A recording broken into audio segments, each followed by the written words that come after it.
Exactly 7,000 years ago, a terrifying wish almost came true.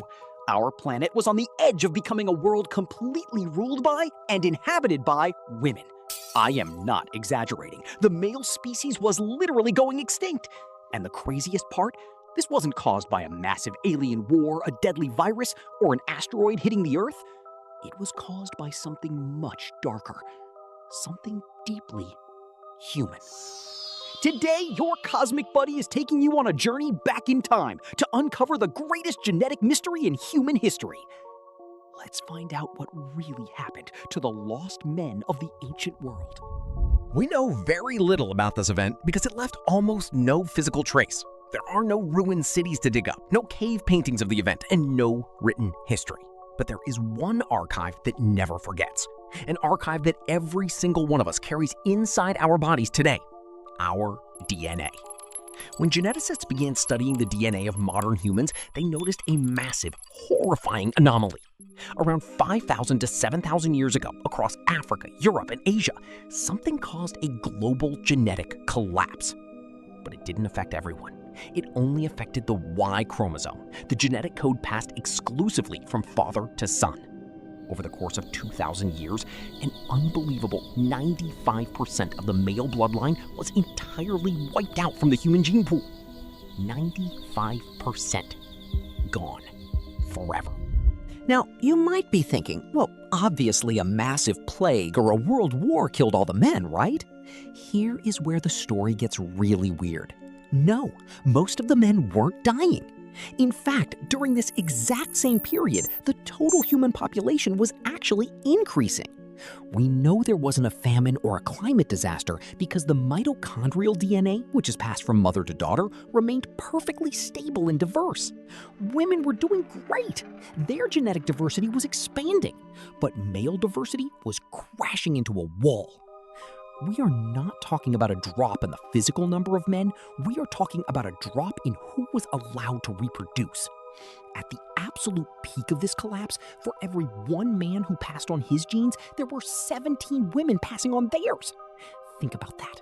There were millions of men alive, but the right to reproduce, the right to have a family and a legacy belonged to a very, very small group of elite men. The rest of the male population, their bloodlines ended with them. For years, biologists couldn't explain this because they were looking for a biological answer to a sociological problem.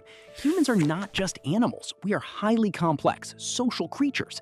A PhD student named Tianchen Zhang and a population geneticist named Marcus Feldman from Stanford University finally cracked the code. Along with their team, they built complex computer models to simulate human history, and what they found was chilling.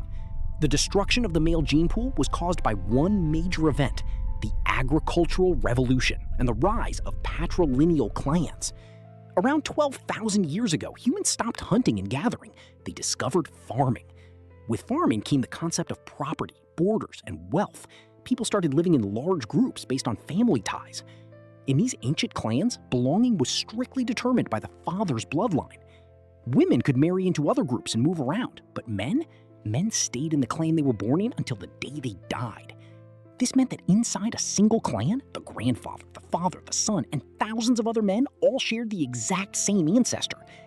Inside a clan, male genetic diversity was literally zero. So what happens when these deeply connected, property-owning male groups become powerful? War. As populations grew, clans wanted more land, more resources, and more power. When a powerful alpha clan attacked and defeated a weaker clan, the rules of the ancient world were brutally simple. The women of the defeated clan were taken as prizes.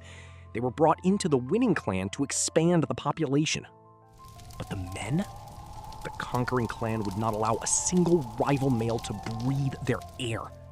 Every man from the defeated clan was either slaughtered or enslaved with absolutely no right to reproduce. The winning men continued to reproduce with their own women and the women they captured.